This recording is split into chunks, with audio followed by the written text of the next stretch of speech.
Welcome back, everyone, to Automation Airwaves. Your host, Scott Teeple, here again with Kent Andrews. Very excited to have you back again. As we're looking through the Global IA Market Report, H2 2018.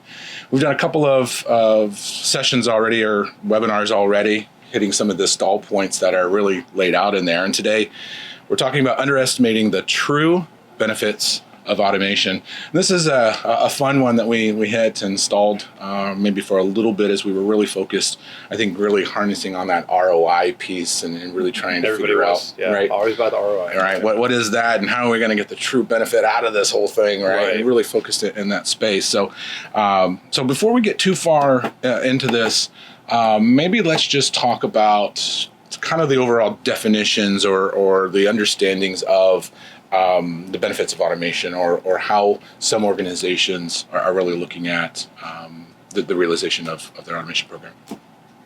Yeah, the automation programs that we've seen always start with, we're going to take a process, we're going to automate it, and the difference between what the human worker was doing and what the digital worker ends up doing is the true benefit. And there's actually a much bigger story here.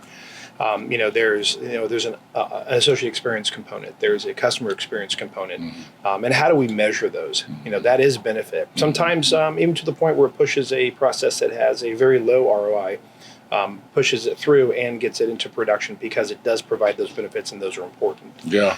So it's really trying to gather those intangible items that have benefit, that provide back value. And other places in your organization once the process is put into place, and trying to quantify them. And the key, to that is going to always going to be putting together a baseline performance type evaluation. And that's something that we do at Agilify for our clients. Is to try to understand from a holistic approach. What's everything that's going to get touched here? Not just the return on value, not just the better execution of the process that's at hand, but what's going to happen for the associate, what's going to happen to risk, and what's going to happen to compliancy.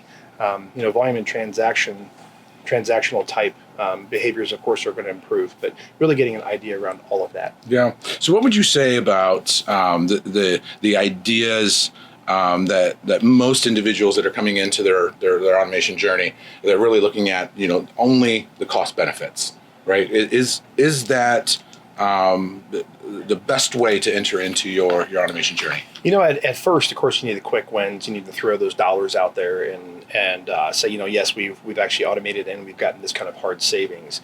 But that capacity, and the true meaning behind automation, is that creating that capacity for us to do more with the same amount. It's hard to quantify that. So on the back end, how to quantify the benefits from the automation and redeploy those. Yeah. And one of some of the things we want to stay away from, of course, are as we reap these benefits, you and I, I have free time, let's go ahead and do something else with it. Yep. That's great, but let's make sure we capture the benefits that have been created and apply that to next year's forecasting, so we can truly show that capacity increase in our organization. That's good.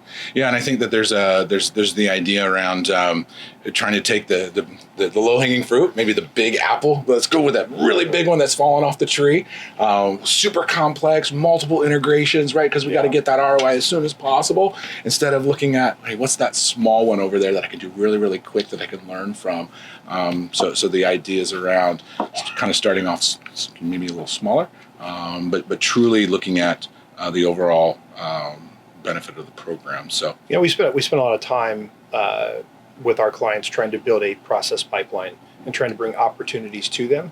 We have some services based around helping define those in their organization. But if you take the concept of green savings and you expand it to total automation program yield, the TAPI, the service that we provide, it gives you a much broader spectrum to pull processes from, because you're not qualifying them based off of just one criteria. You're basing it off of 10 different criteria that actually will provide value to your organization. So it's just a different way of looking at the intake for your automation pipeline.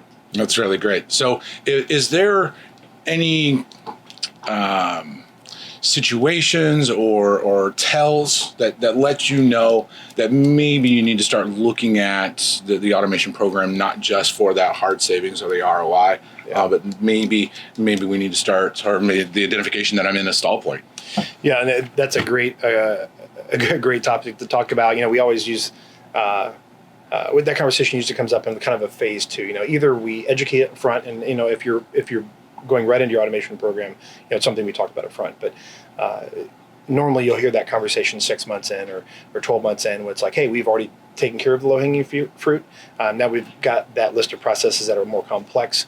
And that's the perfect time to actually go back and say, hey, there were a whole bunch that didn't make the cut. And what were their actual benefits that were provided? As we look at it, I mean, is there something we could do to make a customer experience improvement, which is ultimately going to benefit the company as well? And you'll see a lot of other opportunities open up. So maybe what you're saying is that in the original assessment of the pipeline, you may have taken a couple and thrown them away and said, hey, right. maybe we couldn't get that because I didn't have that really powerful ROI or that big dollar one saying, I'm saving $50 million on this one process. Right. But when you start looking at it from a total program yield, you say, wait a minute, maybe there's other value, and maybe there's other reasons why I would want to automate that. It's exactly what I'm saying. Your governance board is going to go through, and they're going to continuously groom the backlog of process opportunities. Eventually these are going to rise to the top as you've automated the ones that they're obvious to be automating. And we want to make sure that we give those the full evaluation that they should get, and that's where that benefit comes in, and taking a look at it from a benefit standpoint, not just an ROI green savings standpoint.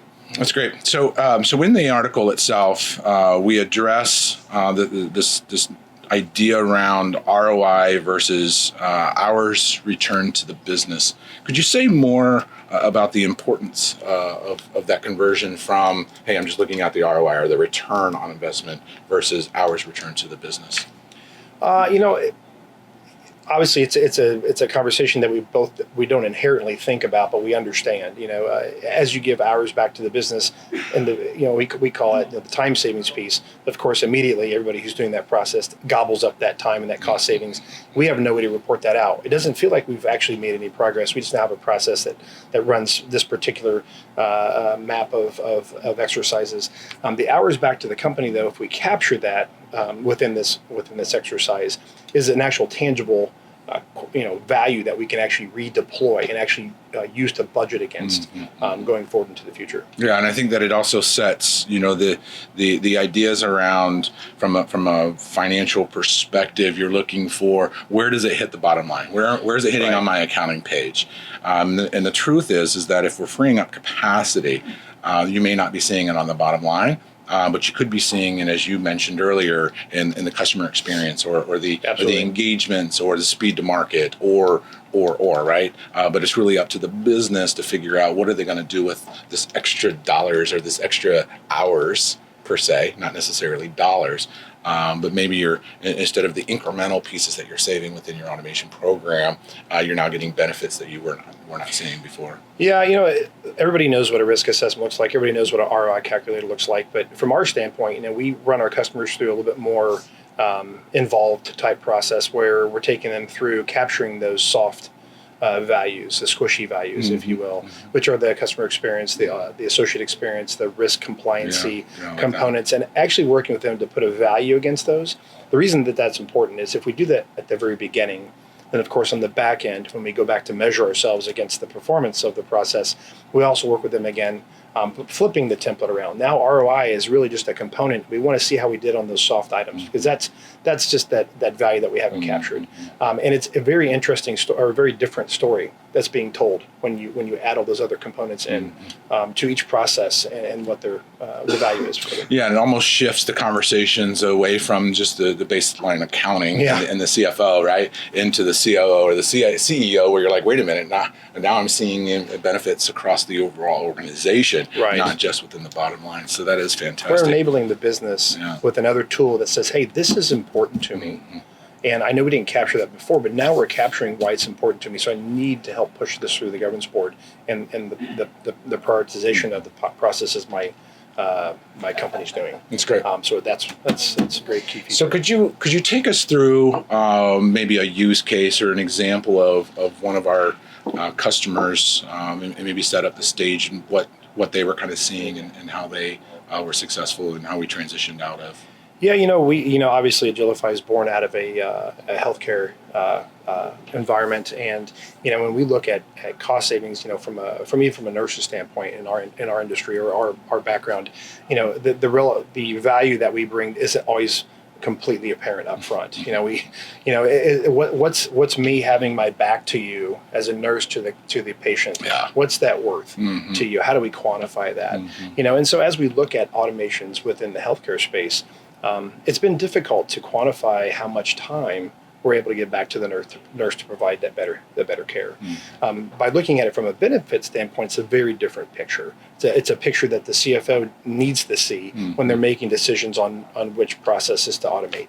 And as we look at the patient experience that's going into it, and the fatigue of the nurse and the repetition and things that we're looking at, we now see that there actually is a benefit, and we want to take a second look at that process that would have normally probably been turned away.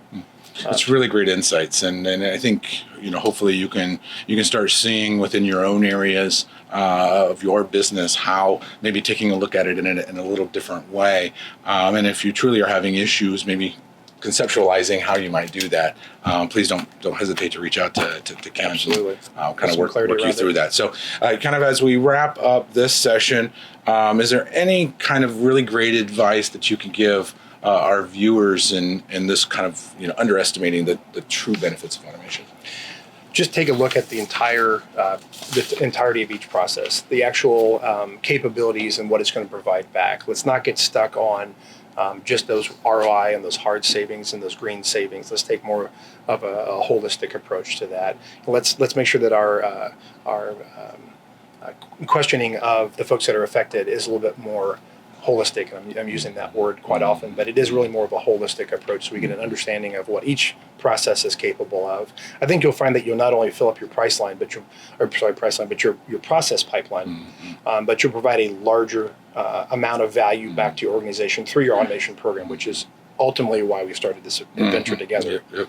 So it's really setting you up for success. Yeah, and there's the governance, I think, and you mentioned it a little earlier, and there's a maturity around how that pipeline and the assessment is done. And and I think in the early days of really creating what is your governance board, you're only focused on what is that ROI, and maybe it's the maturity of all parties involved in that governance to really start taking that shift and looking at it in a different way.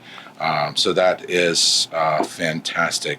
Well, I really appreciate you coming in today, and probably have a couple of more sessions that we'll get into in a later date. I enjoy it. And with that, in our next episode, we are webinar 6, keeping audit out of the loop. So stay tuned for that, and also don't forget to check out the other 4 videos that go into a little more details that we've talked about in the Global IA Market Report.